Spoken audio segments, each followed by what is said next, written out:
नमस्कार, स्वागत है आपका ओमान न्यूज हिंदी में एक बार फिर से। ओमान के स्वास्थ्य मंत्रालय ने पिछले 24 घंटों के अंदर 360 नए कोविड मामले दर्ज किए हैं। किसी की भी मृत्यु सल्तनत में दर्ज नहीं हुई है। सल्तनत में दर्ज कुल मामलों की संख्या अब 3,85,513 हो गया है। मरने वालों का कुल आंकड़ा 4,249 तक पहुंच चुका है। ठीक होने वाले कुल रोगियों की संख्या में जो लगातार वृद्धि दर्ज की जा रही है, 97.5% की रिकवरी रेट दर्ज की जा रही है। पिछले 24 घंटे के अंदर 33 रोगियों को हॉस्पिटल में एडमिट करने की आवश्यकता पड़ी है और जो लोग हॉस्पिटल्स में एडमिट है उनकी संख्या घटकर 182 हो गई है। ओमान में इस समय एक्टिव केस लोड 5,247 बताए जा रहे हैं। अमेरिका ने रूस से कच्चे तेल के सभी प्रकार के आयात पर प्रतिबंध लगा रहा है। अमेरिकी राष्ट्रपति जो बाइडेन ने मंगलवार को व्हाइट हाउस में कहा कि रूसी ऊर्जा पर प्रतिबंध राजनयिक स्पेक्ट्रम से बढ़ते समर्थन के बीच ये निर्णय आया है। ये पहली बार है जब रूस के प्रतिबंधों पर अमेरिका अपने यूरोपीय सहयोगियों के साथ आगे बढ़ रहा है। देखिए, लगातार रूस को धमकी दी जा रही थी कि आप अपने हमले को यूक्रेन में रोक दीजिए, लेकिन रूस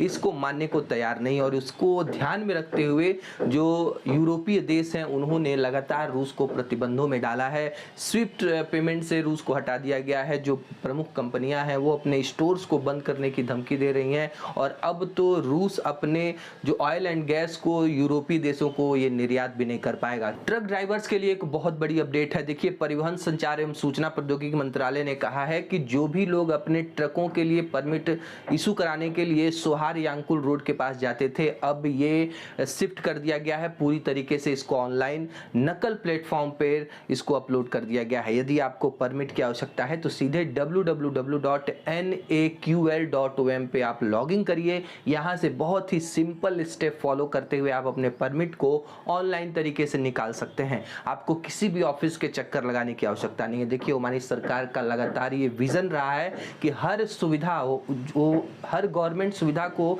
धीरे धीरे उसको डिजिटल करना है, जो डिजिटल अर्थव्यवस्था को बढ़ावा देना है।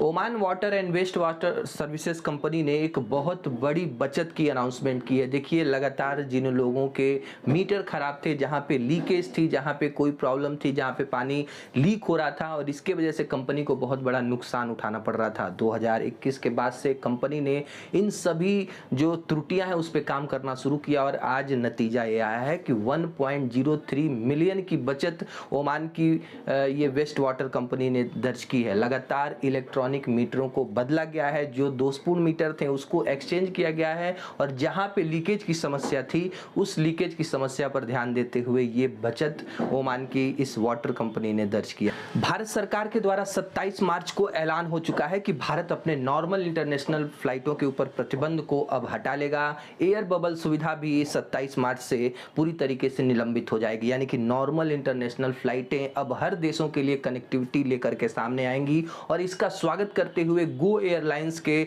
जो टिकट बुकिंग मैनेजर ने कहा है कि देखिए, ये बहुत बड़ा फैसला है, खास करके हम जैसी कंपनियों के लिए जो इकोनॉमिकल क्लास में ज्यादातर लोगों को ट्रेवल कराते हैं। हमारा उद्देश्य ये होता है कि कम पैसे में हम आपको आपके गंतव्य तक पहुंचाएं।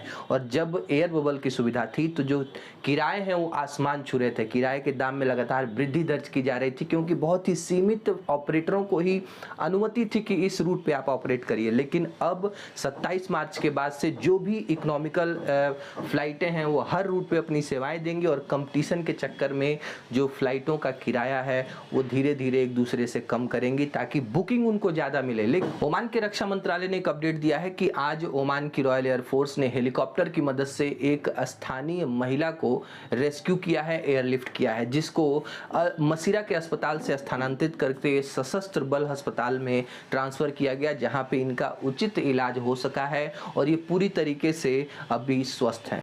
श्रीलंका के प्रधानमंत्री ने ओमान के व्यापार प्रतिनिधि मंडल के साथ आज मुलाकात की है। ओमान के चैम्बर ऑफ कॉमर्स इंडस्ट्री के जो बहुत सारे प्रतिनिधि इस समय श्रीलंका के दौरे पर हैं और दोनों देशों के बीच में कैसे निवेश बढ़ाया जाए, एक दूसरे के साथ व्यापार को कैसे और ऊंचाइयों तक ले जाया जाए जिससे दोनों देशों की अर्थव्यवस्था और ज्यादा सुदृढ़ हो, इसके ऊपर चर्चा हुई। ओमान सल्तनत को दुनिया के सर्वश्रेष्ठ पर्यटन स्थल में 7वां स्थान दिया गया है। दुनिया के सर्वश्रेष्ठ पर्यटन में 7वां स्थान बहुत मायने रखता है, क्योंकि ओमान की जो सरकार है वो लगातार पर्यटन को बूस्ट करने में जो इन्वेस्टमेंट करती आई है। अल दखलिया नगर पालिका ने उन सभी पशु मालिकों के लिए एक जागरूकता अभियान चलाने की घोषणा की है। देखिए, बहुत ज़्यादा जो आवारा पशु हैं, खासकर ऊँट हैं, वो रोडों पे घूमते हुए मिल जाएंगे और इनको नियंत्रित करने के लिए जागरूकता अभियान चलाया जा रहा है। इसके बाद यदि इनके मालिक इनको ऐसे खुले में छोड़ेंगे तो इन मालिकों के खिलाफ जो जुर्माना है वो नगर पालिका लगाएगी। लेकिन ओमान के मनी एक्सचेंज ऑपरेटरों ने अपील की है कि जो भी नागरिक ओमान में रहते हैं, प्रवासी रहते हैं, यदि वे अपने पैसे को भेजना चाहें तो इस समय सबसे ज़्यादा मूल्य मिल रहा है। एक ओमानी रियाल का भारतीय रुपए की बात करें तो 200 रुपये, एक ओमानी रियाल का पाकिस्तानी मूल्य 466 रुपये और एक ओमानी रियाल का श्रीलंकाई रुपये एक 527 रुपये मिल रहा है। और वही बांग्लादेश यदि आप पैसे भेजते हैं तो एक ओमानी रियाल के बदले 223 टका आपको यहाँ पे एक्सचेंज पे मिल जाएगा।